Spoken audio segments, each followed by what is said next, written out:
Hey students, good morning to all and welcome to my classes. ଆଜି ଆମେ class 8 ର ସାହିତ୍ୟ ବହିର ଏକ ସୁନ୍ଦର କବିତା ଯାହାର ନାମ ହେଉଛି ଶପଥ ସେହି ବିଷୟର ସବୁଯାକ ପ୍ରଶ୍ନ ଉତ୍ତର ଭଲ ଭାବରେ ବୁଝିକି କରିବା। ଆର ପ୍ରିଭିୟସ୍ ଭିଡ଼ିଓରେ ମୁଁ ବିହଙ୍ଗ ବିପ୍ଳବର କ୍ୱେଶ୍ଚନ୍ ଆନ୍ସର ସବୁ ଭଲ ଭାବରେ ବୁଝେଇକି କରିଥିଲି। ଦେନ୍ ଚାଲ ଶପଥ କବିତାର ସବୁଯାକ ପ୍ରଶ୍ନ ଉତ୍ତରକୁ ଭଲ ଭାବରେ ବୁଝିକି କରିବା। ତ ଟାଇମ୍ ୱେଷ୍ଟ ନ କରିକି ଚାଲ ଯିବା क्वेश्चन आंसर करबा पई। तो प्रथम रे कोन कहूची ना निम्नलिखित प्रश्न रे उपयुक्त उत्तर पाखरे तारा चिन्ह दब हेले। तो क्वेश्चन पढ़िबा जोटा ठीक उत्तर ता पाखरे तारा चिन्ह पिला माने तुमे माने दब। तो एक नंबर रे कोन कहूची पठित कविता रे केउ माननकु दहन करिबाकू कवि कहिचंती। केउ कथा को दहन करिबाकू कहिचंती ना स्वार्थी जन मिथ्या कथा हेला। यार माने कोन ना स्वार्थपर लोक परी ସେମାନେ ଯେପରି ମିଛ କଥା କୁହନ୍ତି ତାକୁ ଦହନ କରିବା ତାକୁ ଆମ ମନରୁ କାଢିବା ପାଇଁ କବି କହିଛନ୍ତି। ତ ଠିକ ଉତ୍ତର ହେଇଯିବ ପିଲାମାନେ ସ୍ୱାର୍ଥୀ ଜନ ମିଥ୍ୟା କଥା। ତାପରେ 2 ନମ୍ବର ଦେଖିବା କଣ ଦେଇଛି ଝରଣା ସମ ଝରିବି ହସି ପଦଟିର ତାତ୍ପର୍ଯ୍ୟ କଣ ଏହାର ଅର୍ଥ କଣ ଏହି ପଦଟିର ପିଲାମାନେ ଏହି ପଦର ଅର୍ଥ ହଉଛି ତୃଷ୍ଣାକାର ରଖିବି ନାହିଁ। କିପରି ନା ଦେଖ ଝରଣା ଯେପରି କୌଣସି ନିସ୍ୱାର୍ଥପର ଭାବେ ସମସ୍ତ ମାନଙ୍କୁ ଜଳ ଯୋଗାଣ କରୁଛି ସମସ୍ତ ମାନଙ୍କର ଶୋଷକୁ ମେଣ୍ଟାଉଛି। ତେଣୁ ଝରଣା ପରି ମୁଁ କଣ ହେବାକୁ ଚାହୁଁଛି ନା ସମସ୍ତଙ୍କର ତୃଷ୍ଣା ସମସ୍ତଙ୍କର ଶୋଷ ମେଣ୍ଟାଇବା ପାଇଁ ଚାହୁଁଛି ହେଲା। ତ ଏଇ ପଦର ଅର୍ଥ ହଉଛି ତୃଷ୍ଣାକାର ରଖିବି ନାହିଁ ଶୋଷ କାହାକୁ ଶୋଷିଲା ରଖିବି ନାହିଁ ବୁଝିପାରିଲ। ତାପରେ 3 ନମ୍ବର ଦେଖିବା ନଭର ସମ ସ୍ୱଚ୍ଛ ମୁଖେ କେଉଁ ଭାବ ନଥିବ ବୋଲି କବିତାରେ କୁହାଯାଇଛି। ନଭ ମାନେ କଣ ପିଲାମାନେ ନା ଆକାଶ ଆକାଶର ଯେପରି ସ୍ୱଚ୍ଛ ଶ୍ୟାମଳ ଏବଂ ମନ ଅଛି ମୁହଁ ଅଛି ସେହିପରି କେଉଁ ଭାବ ନଥିବ ବୋଲି କବି କହିଛନ୍ତି ନା ହିଂସା ବ୍ୟର୍ଥ ହେଲା। ହିଂସା ବ୍ୟର୍ଥର ଅର୍ଥ ହଉଛି ମୋ ମନରେ ଏବଂ ମୁହଁରେ କୌଣସି ପ୍ରକାର ହିଂସା ଗର୍ବ ଭାବ ଅହିଂସା ଭାବ ହିଂସା ଭାବ ରଖିବି ନାହିଁ। ଆକାଶ ଯେପରି ତାର ଏତେ ସୁନ୍ଦର ସ୍ୱଚ୍ଛ ମୁହଁ ମନ ଅଛି ସେହିପରି ମୋ ମନରେ କିଛି ବି ହିଂସା ଭାବ ହିଂସା ଯନ୍ତ୍ରଣା ରଖିବି ନାହିଁ। ଓକେ 4 ନମ୍ବର କଣ ଦେଇଛି ଦେଖିବା ତ କାହାପରି କବି ଦୁଃଖ ପ୍ରାସକୁ ଆବରି ନେବା ପାଇଁ କବିତାରେ କହିଛନ୍ତି। କାହାପରି ନା ହେବ ଧରଣୀ ସମର ପରି ମାନେ ପୃଥିବୀ ପରି ଯେତିକି ସବୁ ଦୁଃଖ ଆଉ କଷ୍ଟ ହେଉଛି ପୃଥିବୀ ଯେପରି ତା ଉପରେ ଯେତିକି ସବୁ କଷ୍ଟ ହଉଛି ସେ ସହି ନେଉଛି ତେଣୁ ସେମିତି ପୃଥିବୀ ପରି ମୁଁ ମୋ ନିଜର ଯେତିକି ସବୁ କଷ୍ଟ ହଉଛି ତାକୁ ସହି ଯିବି ଆପଣେଇ ତାକୁ ନେବି। 5 ନମ୍ବର ସେମିତି ସମତା ପଥେ ଚାଲିବା ପାଇଁ କବି କେଉଁ ଗାନ ଗାଇବାକୁ ଚାହିଁଛନ୍ତି। ସମାନତାର ପଥରେ କବି କେଉଁ ଗାନ ଗାଇବାକୁ ଚାହୁଁଛନ୍ତି ନା ଶାନ୍ତିର ଗାନ ହେଲା। ଶାନ୍ତିର ଗୀତ ଗାଇବା ପାଇଁ କବି କହିଛନ୍ତି ହେଲା। ତାପରେ ଦେଖିବା କଣ ଦେଇଛି ମିଳିମିଶି ଯୋଡ଼ିବା କବିତାରୁ କିଛି ପଦ ଖ ସ୍ତମ୍ଭରେ ଦିଆଯାଇଛି ସେଇ ପଦ ଗୁଡିକୁ ଅର୍ଥ ଖ ସ୍ତମ୍ଭରେ ମଧ୍ୟ ଦିଆଯାଇଛି ହେଲା। ଠିକ ଉତ୍ତରକୁ ରେଖା ଦ୍ୱାରା ଯୋଡ଼ିବା କ ସ୍ତମ୍ଭରେ ପଦ ଦେଇଛି ତାର ଅର୍ଥ ଖ ସ୍ତମ୍ଭରେ ଦେଇଛି କେଉଁ ପଦର କେଉଁ ଅର୍ଥ ତାକୁ ତା ସହିତ ଆମକୁ ଯୋଡ଼ିବାର ଅଛି। ପ୍ରଥମ ପଦରେ କଣ କହୁଛି ନା ପକ୍ଷୀ ସମ ଗାଇବି ଗୀତ ହୃଦୟରୁ ହୃଦୟ ଉଠିବି ବାଜି କଣ ହବ ନା ପିଲାମାନେ ଦେଖ ଆର ମାନେ ଅର୍ଥ କଣ ହବ ନା ସରଳ ବିହଙ୍ଗର କାକଳି ପରି ସମସ୍ତଙ୍କ ହୃଦୟରେ ପ୍ରତିନିଧି ସୃଷ୍ଟି କରିବି ମୁଁ। ତ ଆର ଅର୍ଥ ହେଇଯିବ ପିଲାମାନେ 4 ନମ୍ବରଟା ହେଲା। ତାପରେ କହୁଛି ଗର୍ବ ଭରେ ଧର୍ମେ କରି କର୍ମେ ମୋର ଟେକିବି ଶିର ହେଲା। ଏହାର ଅର୍ଥ କଣ ପିଲାମାନେ ହେବ ନା 1 ନମ୍ବର ନା ସ୍ୱାଭିମାନର ସହ ଧର୍ମକୁ ବରଣ କରି କର୍ମ କରି ମୁଁ ଚାଲିବି ହେଲା। ତାପରେ ରୁଗୁଣ ଜନ ପାରୁଷେ ରହି ଶୁଶ୍ରୂଷାରେ ଲାଗିବି ତାର ଏହାର ଅର୍ଥ ପିଲାମାନେ କଣ ହବ ନା 2 ନମ୍ବର ହବ ରୁଗୁଣ ଜନର ସେବା ହିଁ ମାଧବର ସେବା ହେଲା। ମୁହିଁ ତ ନୁହେଁ ମୋହରି ପାଇଁ ସବୁରି ଲାଗେ ମୋରି ପ୍ରାଣ 4 ନମ୍ବର ହବ 3 ନମ୍ବର ନା ପରହିତ ପାଇଁ ନିଜ ଜୀବନକୁ ମୁଁ ବାଜି ଲଗେଇବି ପରମାନଙ୍କ ପାଇଁ ଜୀବନକୁ ମୁଁ ଉତ୍ସର୍ଗ କରିବି ହେଲା। ତ ନେକ୍स्ट ତାପରେ କଣ ଅଛି ଦେଖିବା। କବିତା ଗୁଡ଼ିକୁ ପଢ, ପଦ ଗୁଡ଼ିକୁ ଆଲୋଚନା କରିବା। ଏଠି କିଛି ପଦ ଗୁଡ଼ିକ ଦେଇଛି, ତାକୁ ସରଳ ଭାଷାରେ ବୁଝେଇକି ଲେଖିବା, ଭଲ ଭାବରେ ଆଲୋଚନା କରିକି ଲେଖିବା। ତ କରେ ଏକ ନମ୍ବରରେ କଣ କହିଛି ନା, ସିନ୍ଧୁ ସମ ଫେରାଇ ଦେବି, ଯିଏ ସେ ଦେବ ସରଳ ହାସ, ଧରଣୀ ସବ ନେବିରେ ନେବି, ବକ୍ଷ ବହି ଦୁଃଖ ପ୍ରାସ। ୟାକୁ ପିଲାମାନେ ସରଳ ଭାଷାରେ ବୁଝେଇକି ଲେଖିଲେ, ବୁଝେଇକି ଚାଲ ଭଲ ଭାବରେ ବୁଝିକି ଲେଖିବା। ତ ପିଲାମାନେ ଦେଖ, ଯେତେବେଳେ ତମେ ସରଳାର୍ଥ ଲେଖିବ ଏହିପରି ଭାବରେ ଲେଖିବ, ସିନ୍ଧୁ ସମ ଦୁଃଖ ପ୍ରାସ। ଏହାର ଅର୍ଥ କଣ ନା, ଉକ୍ତ ପଦ୍ୟାଂଶଟି ପଠିତ ସାହିତ୍ୟ ବହି ସାହିତ୍ୟ ସୁରଭିର ଶପଥ କବିତାରୁ ଆସିଅଛି। ଏଠାରେ କବି କିଏ ନା ଅନନ୍ତ ପଟ୍ଟନାୟକ କଣ କହିଛନ୍ତି ନା, ମାନବର ପ୍ରେମ, ସ୍ନେହ ଓ ସହାନୁଭୂତିର ମହାନ ଗୁଣ ସମ୍ପର୍କରେ ଆଲୋଚନା କରିଛନ୍ତି। କବିଙ୍କ ଭାଷାରେ ଯଦି କେହି ଆମକୁ ସରଳ ହସଟିଏ ଦିଏ, ତେବେ ତାକୁ ସମୁଦ୍ର ପରି ଅସୀମ ସ୍ନେହ ଓ ଆଦର ଫେରାଇ ଦେବା ଉଚିତ। ସେହିପରି ପାହାଡ଼ରୁ ଝରି ପଡୁଥିବା ଝରଣା ଯେପରି ସମସ୍ତଙ୍କ ଶୋଷ ମେଣ୍ଟାଏ, ଆମେ ମଧ୍ୟ ନିଜ ହୃଦୟରେ ଅନ୍ୟର ଦୁଃଖ ନିରାଶକୁ ଆପଣାଇ ନେଇ ସେମାନଙ୍କ ଜୀବନରେ ଆନନ୍ଦ ଭରିଦେବା ଆବଶ୍ୟକ।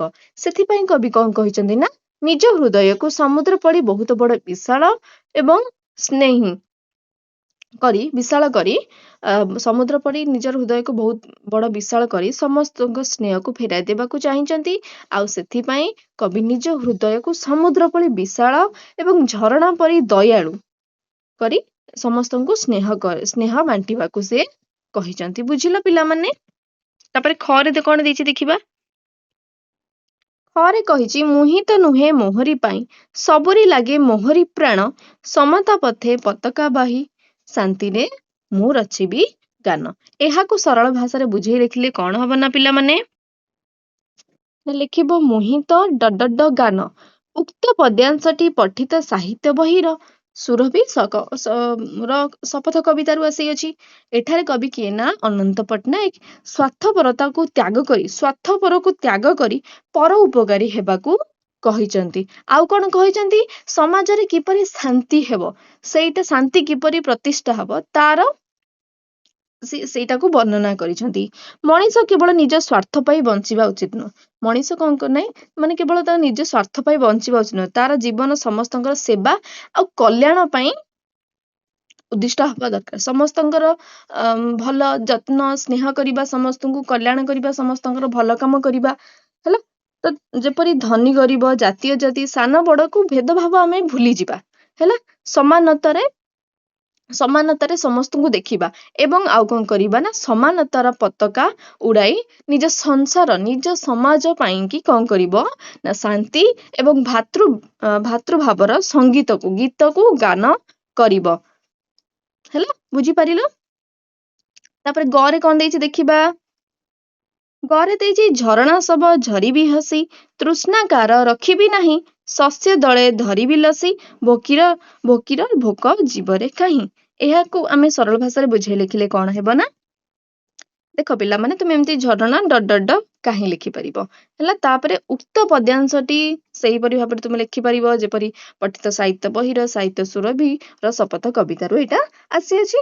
ଆଉ ଏଠାରେ କବି କଣ କହିଛନ୍ତି ନା, କବି ଅନନ୍ତ ପଟ୍ଟନାୟକ କ୍ରୋଧ ଆଉ ଅଶାନ୍ତକୁ ଦୂର କରି ପ୍ରେମ ଆଉ ଆନନ୍ଦ ବାଣ୍ଟିବାର ପ୍ରେରଣା ଦେଇଛନ୍ତି। ତମ ମନରୁ କ୍ରୋଧ କାଢି ଦିଅ, ଆଉ କଣ କର ନା, ପ୍ରେମ ଆଉ ଆନନ୍ଦ ସହିତ ସମସ୍ତଙ୍କ ସହିତ ମିଳାମିଶା କର, ସମସ୍ତଙ୍କୁ ପ୍ରେମ କର, ଆନନ୍ଦ କର ହେଲେ। ବୁଝିପାରିଲ?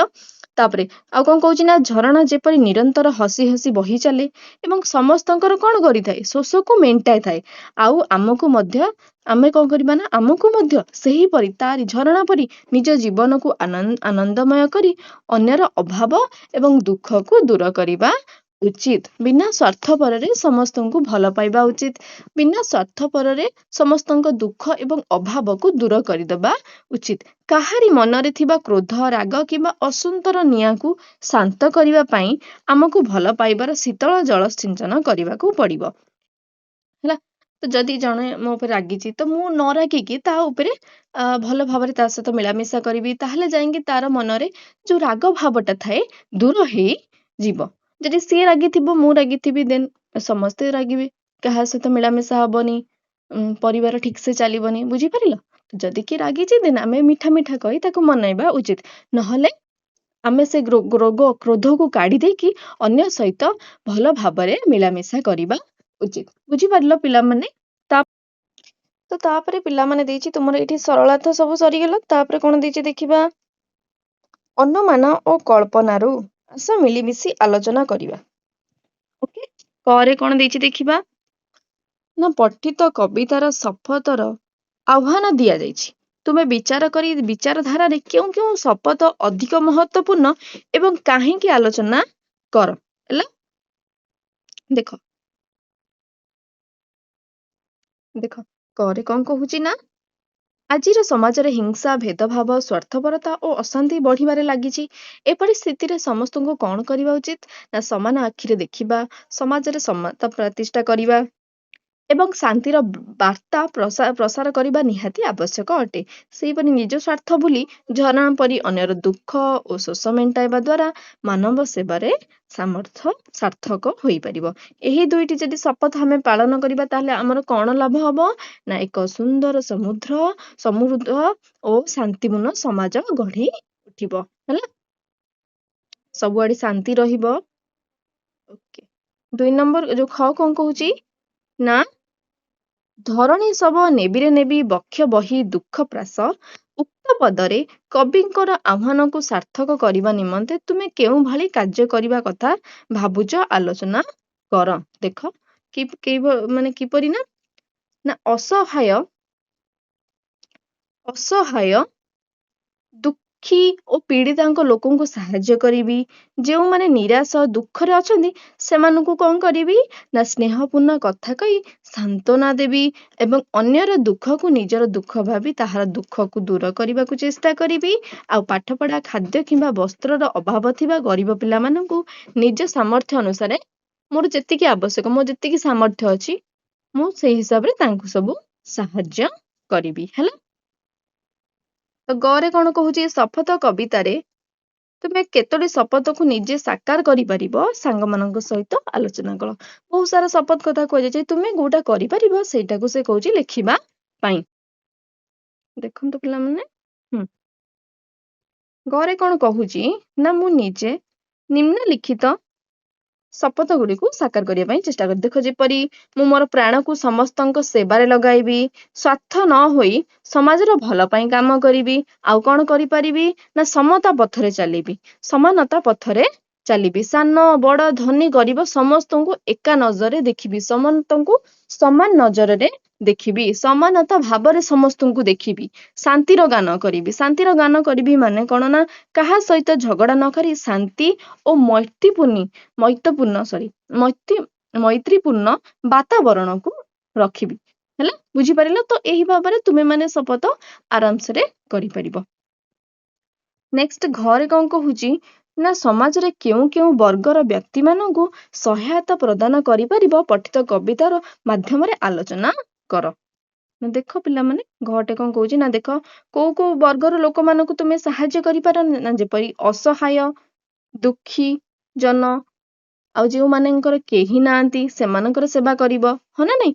ପୀଡିତ ଓ ଶୋଷିତ ବ୍ୟକ୍ତି ମାନେ ଯୋଉମାନଙ୍କ ପ୍ରତି ଅତ୍ୟାଚାରିତ ହଉଛି ଏବଂ ଯାହା ପାଖରେ ଅଭାବୀ ଲୋକମାନଙ୍କୁ ତୁମେ ସାହାଯ୍ୟ କରିପାରିବ। ବୃଦ୍ଧ ଓ ଅକ୍ଷମ ଗୁରୁଜନ ମାନଙ୍କୁ ଏବଂ ଶାରୀରିକ ଭାବେ ଯେ କାର୍ଯ୍ୟ କରିବାକୁ ଅକ୍ଷମ ସେମାନଙ୍କୁ ସାହାଯ୍ୟ କରିବି। ଆଉ ଦୁଃଖୀ ସାଥୀ ଶିଶୁମାନଙ୍କୁ, ନିରାଶରେ ଥିବା କୋମଳମତୀ ଶିଶୁମାନଙ୍କୁ ଆଉ ସାଥୀ ମାନଙ୍କୁ ଆଶା ଓ ହସ ଯୋଗାଇବି, ତାଙ୍କୁ ସହିତ ଭଲ ଭାବରେ ମିଳାମିଶା କରିବି। ବୁଝିପାରିଲ? ତାପରେ ଦେଖିବା କଣ ଦେଇଛି କବିତା ରଚନା କହୁଛି ପଠିତ କବିତାରେ ମିଥ୍ୟା କଥା, ହିଂସା, ବ୍ୟଥା, ଅଦ୍ରିସମ ଧୈର୍ଯ୍ୟ, ଦୁଃଖ ପ୍ରାସ, ଶାନ୍ତିର ଗାନ ପ୍ରଭୃତି ପଦ ଗୁଡିକରେ ବୈଶିଷ୍ଟ୍ୟକୁ ଆଲୋଚନା କରି ଏସବୁ ଭାବଧାରାକୁ ନେଇ କବିତାର ଲେଖିବାକୁ ଟିକେ ଚେଷ୍ଟା କରିବା। ତାକୁ କବିତାରେ କିପରି ଆମେ ବ୍ୟବହାର କରିପାରିବା ନା ଦେଖ ମାନେ ଏଇଠି ଅଛି, ଦେଖ ମିଥ୍ୟା କଥା ଛାଡି ସଦା ସତ୍ୟ ପଥେ ଯିବି, ହିଂସା ବ୍ୟଥା ଦୂରେ ରଖି ପ୍ରେମ ବାଣ୍ଟି ଦେବି, ଅଗ୍ନି ସମ ଧୈର୍ଯ୍ୟ ରଖି ବିପଦେ ନ ଡରି ତୃଷ୍ଣା ପାଶ ମେଣ୍ଟାଇବି ସମସ୍ତଙ୍କୁ ଆଦରି ସମତା ପଥରେ ଚାଲି ଶାନ୍ତି ଗାନ ଗାଇ ସଭିଙ୍କୁ ଆପଣେଇ ନେବି ଭେଦଭାବ ବୋଲି। ଏହାର ଅର୍ଥ କଣ? ହିଂସା କଥା ମାନେ କଣ? ମନରେ ହିଂସା ରଖିବା ନାହିଁ, ଛାଡି ସବୁବେଳେ ସଦା ସତ୍ୟ ପଥେ ଯିବି, ସବୁବେଳେ ସତ୍ୟ ପଥରେ ମୁଁ ଯିବି। ହିଂସା ବ୍ୟଥାକୁ ଦୂରେ ରଖି, ହିଂସାର ଯୋଉ ଭାବନାକୁ ଦୂରେକୁ ରଖିବି, ପ୍ରେମରେ ସମସ୍ତଙ୍କ ସହିତ, ଭଲ ପାଇବାରେ ସମସ୍ତଙ୍କ ସହିତ ମୁଁ ମିଳାମିଶା କରିବି। ଅଗ୍ନ ସମ ଧୈର୍ଯ୍ୟ, ଅଗ୍ନି ପରି ମୁଁ ଶକ୍ତିଶାଳୀ ହେବି, ବିପଦକୁ ଡରିବି ନାହିଁ। ଅଗ୍ନି ଯେପରି ଶକ୍ତିଶାଳୀ ସେଇପରି ହେଇକି ମୁଁ ବିପଦକୁ ଡରିବି ନାହିଁ। ତୃଷ୍ଣା ପାଶ ମେଣ୍ଟାଇବି ସମସ୍ତଙ୍କୁ ଆଦରି, ସମସ୍ତଙ୍କୁ ଆଦର କରି ତାଙ୍କର ତୃଷ୍ଣା ପାଶକୁ ମେଣ୍ଟାଇବି, ତାଙ୍କର ତୃଷ୍ଣାକୁ ମୁଁ ମେଣ୍ଟାଇବି। ସମତା ପଥରେ ଚାଲି ଶାନ୍ତିର ଗାନ ଗାଇବି, ମାନେ ସମାନତାର ପଥରେ ଚାଲିକି କେଉଁ ଗୀତ ଗାଇବି ନା ଶାନ୍ତି, ସବୁବେଳେ ଚାରିଆଡେ କିପରି ଶାନ୍ତି ହବ ସେଇ କଥାଟା ମୁଁ ଚିନ୍ତା କରିବି। ସଭିଙ୍କୁ ଆପଣେଇ ନେବି ଆଉ ଭେଦଭାବକୁ ମୁଁ ଭୁଲି ଯିବି। ବୁଝିପାରିଲ ପିଲାମାନେ? ତାପରେ କଣ ଦେଇଛି ଦେଖିବା। ସୃଜନଶୀଳତା ରେ ଶପଥ କବିତାରେ ସୂର୍ଯ୍ୟ ସମ ଜଳିବି, ପବନ ସମ ଛୁଇଁବି, ଝରଣା ସମ ଝରିବି, ଅଗ୍ନି ସମ ଦହିବି ଆଦି ବିଶେଷ୍ୟ ପଦ ସୂର୍ଯ୍ୟ, ପବନ, ଝରଣା, ଅଗ୍ନି ସହିତ କ୍ରିୟା ଜଳିବି, ଛୁଇଁ, ଝରିବି, ଦହିବି ଆଦି ବ୍ୟବହୃତ ହୋଇଛି। ସେହିପରି କବିତାରୁ ତୁମେ କୌଣସି ବିଶେଷ୍ୟ ପଦ ଗୁଡିକୁ ବାହାର କରି ସେଥିରେ ପଦ ରଚନା କର। ବିଶେଷ୍ୟ ପଦ ପିଲାମାନେ କାହାକୁ କୁହାଯାଏ ନା ଯେଉଁଗୁଡ଼ିକ ସବୁ ନାମବାଚକ ଶବ୍ଦ, ଯେଉଁଗୁଡ଼ିକ ନାମ ତାକୁ ବିଶେଷ୍ୟ ପଦ କୁହାଯାଏ। ସେ କହୁଛି ସେମିତି ଗୋଟେ ଶବ୍ଦକୁ ବାହାର କରିବ, ତାପରେ ଗୋଟେ ଛୋଟ କବିତା ଲେଖିବ। ମୁଁ ଗୋଟେ ପଦ ଲେଖିଛି ସୂର୍ଯ୍ୟ। ସୂର୍ଯ୍ୟ ହଉଛି କଣ? ବିଶେଷ ଆମେ ଜାଣିଛେ ସୂର୍ଯ୍ୟ ହଉଛି ଗୋଟେ ନାମ। ତ ସୂର୍ଯ୍ୟକୁ ନେଇ ଗୋଟେ ଛୋଟ କବିତା ଲେଖିଛି। ଲେଖ। ସୂର୍ଯ୍ୟ ସମ ତେଜ ବହି, ସୂର୍ଯ୍ୟ ପରି ମୁଁ ଉଜ୍ଜଳ ହେବି, ତେଜିବି। ସୂର୍ଯ୍ୟ ସମ ଜଳିବି ମୁଁ, ସୂର୍ଯ୍ୟ ପରି ମୁଁ ଜଳିବି, ସୂର୍ଯ୍ୟ ପରି ମୁଁ ଶକ୍ତିଶାଳୀ ହେବି। ସୂର୍ଯ୍ୟ ସମ ଆଲୋକିବି ମୁଁ, ସୂର୍ଯ୍ୟ ପରି ମୁଁ ଆଲୋକିତ ହେବି। ହେଲା, ବୁଝିପାରିଲ? ତାପରେ ଦେଖିବା କଣ ଦେଇଛି। ତାପରେ ଦେଖିବା ପିଲାମାନେ କଣ ଦେଇଛି। କବିତାର ଶୀର୍ଷକ କହୁଛି, କବିତାର ଶୀର୍ଷକ ଯେପରି ଶପଥ ରହିଛି, ତୁମେ ଯଦି ଏହି କବିତାରେ ଶୀର୍ଷକ ପରିବର୍ତ୍ତନ କରିବାକୁ ଚାହୁଁଛ, ତେବେ ଏହାର ନାମକରଣ କଣ ଦେବ, କାହିଁକି ଦେବାକୁ ଭାବୁଛ ତାହା ଲେଖିବାକୁ କହୁଛି। ଶପଥ ଅଛି, ଆମେ ସେମିତି ଆଉ କଣ ଶୀର୍ଷକ ଦେଇପାରିବା ଏବଂ କାହିଁକି ସେଇଟା ଦବା ସେଇଟା ଲେଖିବାକୁ କହୁଛି। ଦେଖ, ମୁଁ ଗୋଟେ ପିଲାମାନେ ଲେଖିଛି, ଦେଖ ଅନ୍ୟ ଏକ ଶୀର୍ଷକ ଦିଆଯାଇପାରିବ, ଯେପରିକି ସେବା ଓ ଶାନ୍ତିର ପଥ। ଏଇଟା ମୁଁ ଶୀର୍ଷକ ଦେଇପାରିବି। କାହିଁକି ମୁଁ ଏମିତି ନେବି ନା, ଦେଖ କବିତାରେ ନିଜ ସ୍ୱାର୍ଥକୁ ଭୁଲି ଅନ୍ୟର ଦୁଃଖ ଦୂର କରିବା ପାଇଁ କୁହାଯାଇଛି। ସମାଜରେ ସମାନତା ପ୍ରତିଷ୍ଠା, ସମାନତା ଓ ଶାନ୍ତିର ପ୍ରତିଷ୍ଠା କରିବା ପାଇଁ କୁହାଯାଇଛି। ଆଉ କଣ କୁହାଯାଇଛି ନା ମାନବ ସେବାରେ ନିଜକୁ ଉତ୍ସର୍ଗ କରିବା, ମାନବ ସେବାରେ ହିଁ ତୁମ ଜୀବନକୁ ଲଗାଇ ଦେବା। ଆଉ କଣ କୁହାଯାଇଛି ନା ଏଇ ସବୁ କଥା କୁହାଯାଇଛି। ବୁଝିପାରିଲ? ମାନବ ସେବା କରିବା, ଦୁଃଖକୁ ଦୂର କରିବା, ସମାଜରେ ସମାନତା ଆଣିବା, ଶାନ୍ତି ପ୍ରତିଷ୍ଠା କରିବା। ତେଣୁ ମୁଁ ଏହି କବିତାର ନାମ ସେବା ଓ ଶାନ୍ତି ଶୀର୍ଷକଟି ଦେଇ ପାରିବି। ବୁଝିପାରିଲ? ତାପରେ ଦେଖିବା କଣ ଦେଇଛି। ଭାଷା ବିଚାର। ପଠିତ କବିତାରେ କବି କେଉଁପରି ହେବା ପାଇଁ ଶପଥ କରିଛନ୍ତି, ତୁମେ ଏଇ ବକ୍ସରେ ତାକୁ ଲେଖିବ। ସେ ଗୋଟେ ଲେଖିଛି ଯେ ସୂର୍ଯ୍ୟ ସମ ଜଳିବି, ସେ ସୂର୍ଯ୍ୟ ପରି ହେବାକୁ ଚାହିଁଛନ୍ତି। ସୂର୍ଯ୍ୟ ପରି ଜଳିବେ, ସୂର୍ଯ୍ୟ ପରି ଶକ୍ତିଶାଳୀ ହେବେ। ସେମିତି ଆଉ କଣ ହେଇପାରିବ ନା, ଟିକେ ରୁହ, ଆଉ କଣ ପିଲାମାନେ ହେଇପାରିବ ନା, ଦେଖ ପବନ ସମ ହୁଙ୍କି ହେଇପାରିବ, ମାନେ ପବନ ପରି ସେ ବହିବାକୁ ଚାହିଁଛନ୍ତି। ଦେନ୍ ଆଉ କଣ ହେଇପାରିବ ନା ଝରଣା ସମ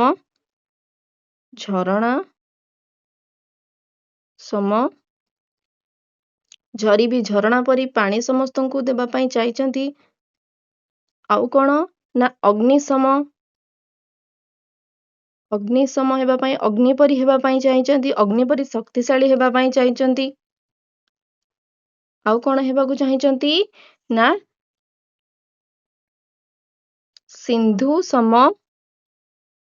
ସିନ୍ଧୁ ସମ ଫେରାଇ ଦେବି,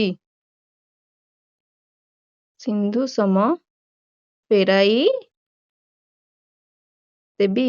ସମୁଦ୍ର ପରି ସମସ୍ତଙ୍କୁ ସ୍ନେହ ଆଉ ପ୍ରେମ କରିବି। ଶାନ୍ତିର ତାପରେ ଆଉ କଣ କରିବାକୁ, ଆଉ କଣ ହବାକୁ ଚାହିଁଛନ୍ତି, ଆଉ ହେଇପାରିବ ପିଲାମାନେ ଧରଣୀ ପରି, ଧରଣୀ ସମ ହବ, ପୃଥିବୀ ପରି ସେ ସବୁ କଷ୍ଟ, ପୃଥିବୀ ଯେପରି ନିଜ କଷ୍ଟ ସହିକି ମଧ୍ୟ ଲୋକମାନଙ୍କୁ ଏତେ ସାହାଯ୍ୟ କରିଛି, ସେହିପରି ସେ ପୃଥିବୀ ପରି ସବୁ ନିଜ ଦୁଃଖ କଷ୍ଟକୁ ଦୂରେଇକି ଅନ୍ୟମାନଙ୍କର ଭଲ ଗୁଣକୁ ଚିନ୍ତା କରିବେ, ଏଇଟା କୁହାଯାଇଛନ୍ତି। ତ ଏହି ସବୁ କଥା ସେ ସବୁ ହେବା ପାଇଁ କବିତାରେ କହିଛନ୍ତି। ହେଲେ ତାପରେ ଦେଖିବା କଣ ଦେଇଛି। କବିତାରୁ କିଛି ଶବ୍ଦ ତଳେ ଦିଆଯାଇଛି। ସେହି ଶବ୍ଦ ମାନଙ୍କର ପାର୍ଶ୍ୱରେ କେତେକ ସମାର୍ଥ ଶବ୍ଦ ଦିଆଯାଇଛି। ସେହି ଶବ୍ଦଟି ସେମାନଙ୍କର ମଧ୍ୟରୁ ଅଲଗା ଅର୍ଥ ବୁଝାଉଛି, ତାହା ଦେହରେ ଗୋଲ ବୁଲାଇବା ହେଲା। ଯେଉଁ ଶବ୍ଦଟି ସେମାନଙ୍କ ମଧ୍ୟରୁ ଅଲଗା ଅର୍ଥ ବୁଝାଉଛି, ତା ଦେହରେ ଗୋଲ ବୁଲାଇବା। ଯେପରି ସେ ଗୋଟେ ଏକ୍ସାମ୍ପଲରେ କରିଦେଇଛି, ସୂର୍ଯ୍ୟ ମାନେ ରବି ମାନେ ବି ସୂର୍ଯ୍ୟ, ଦିବାକର ମାନେ ବି ସୂର୍ଯ୍ୟ, କିନ୍ତୁ ସୁଧାକର ମାନେ ସୂର୍ଯ୍ୟ ନୁହେଁ, ତେଣୁ ଏଇଟା ଅଲଗା ହେବ। ସେମିତି କିଛି ଶବ୍ଦ ଦେଇଛି, ତାଙ୍କ ଭିତରୁ ଆଙ୍କମାନଙ୍କ ଅପସନ ଭିତରୁ କୋଉ ଗୁଡ଼ିକ ଅଲଗା ହବ ତାକୁ ଆମେ ବାଛିକି ଲେଖିବା, ଗୋଲ ବୁଲେଇବା ହେଲା। ତାପରେ କହୁଛି ପବନ। ପବନ, ଏସବୁ ୱାର୍ଡ ଭିତରୁ କାହାର ମାନେ ପବନ ହେବ ନା? ଦେଖ ପିଲାମାନେ, ପ୍ରଭାଞ୍ଜନ ସମୀର ମାନେ କଣ ହବ? ପବନ ହେବ, ହଁ ନା ନାଇଁ? କିନ୍ତୁ ଅନିଳ ମାନେ ନିଆଁ, ତେଣୁ ଅନିଳ ଅଲଗା ହେବ। ଅଦ୍ରି ମାନେ କଣ ନା ପଡିଆ, ଶିଖରୀ, ପଡିଆ ତ ହେବନି, ଅଦ୍ରି ମାନେ ଯୋଉ ପାହାଡ ପର୍ବତକୁ ବୁଝାଏ, ଶିଖରୀ ମାନେ ବି ପାହାଡ ପର୍ବତ, ତେଣୁ ପଡିଆ ମାନେ ଅଲଗା ହେଇଯିବ। ଧରଣୀ ମାନେ କଣ? ପୃଥିବୀ, ଧରା ମାନେ ବି ପୃଥିବୀ, ବସୁଧା ମାନେ ବି ପୃଥିବୀ, କିନ୍ତୁ ସୂତା ମାନେ ନୁହେଁ ହେଲା। ପଦ୍ମ କହିଲେ ପଙ୍କଜ ଅରବିନ୍ଦଙ୍କୁ ବୁଝାଏ, କିନ୍ତୁ ପରଗା ଅଲଗା ହବ, ପରାଗ ହଉଛି ଗୋଟେ ଫୁଲର ଅଂଶ। ଜହ୍ନ କହିଲେ କଣ ନା ଶଶୀ ହେବ। ଆଉ କଣ ହବ ପିଲାମାନେ? ନିଶାକର ବି ସେମିତି, କିନ୍ତୁ ଶସ୍ୟ ଅଲଗା ହେଇଯିବ ହେଲା। ଶସ୍ୟ ତୁମର ପିଲାମାନେ ଅଲଗା ହେବ। ଓକେ, ବୁଝିପାରିଲ? ତାପରେ କ୍ୱେଶ୍ଚିନକୁ ଯିବା। କଣ ଦେଇଛି ଦେଖିବା ନା, କବିତାରେ ଦିଆଯାଇଥିବା ନିମ୍ନଲିଖିତ କ୍ରିୟାପଦକୁ ନେଇ ବାକ୍ୟ ଗଠନ କର। ଏଠି କବିତାର କ୍ରିୟାପଦ କିଛି ଦେଇଛି, କବିତାରୁ ବଛା ହେଇକି ଲେଖାଯାଇଛି, ଏହାକୁ ନେଇ ଆମେ ବାକ୍ୟ ଗଠନ କରିବା। ଦେଖ, ମୁଁ ଏଇଠି ବାକ୍ୟ ଗଠନ କରିଛି ନା ଜଳିବିକୁ ନେଇକି ଆମେ କେମିତି କରିବା ନା, ମୁଁ ସୂର୍ଯ୍ୟ ସଦୃଶ ଭଳି ସମାଜରେ ଆଲୋକ ପ୍ରସାର କରିବି। ଢାଳି ହେଲେ କଣ ହବ ନା, ଝରଣା ପରି ପ୍ରେମର ଶୀତଳ ଜଳକୁ ଢାଳି ମୁଁ ଅନ୍ୟର ଦୁଃଖ ଦୂର କରିବି।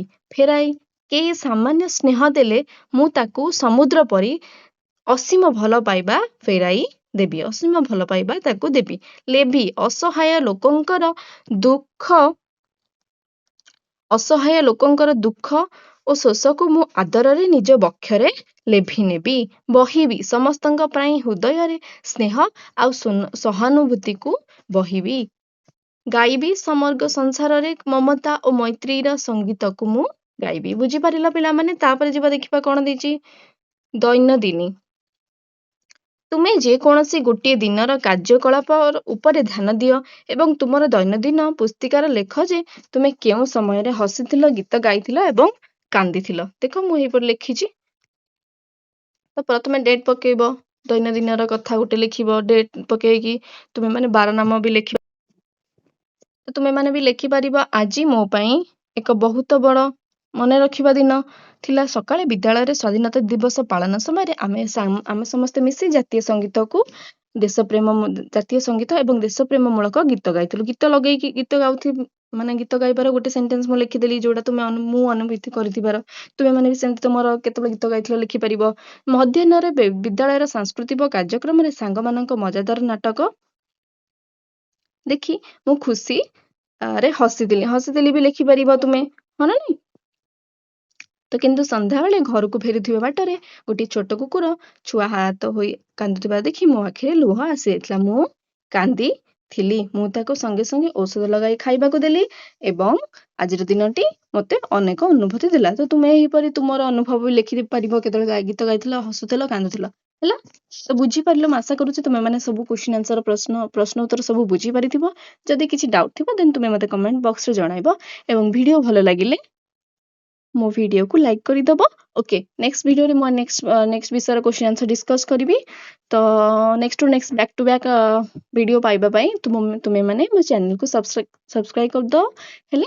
ओके तो एठी मो वीडियो को मो सेक्शन को एठी एंड करूची हेले। Bye bye my favourite students.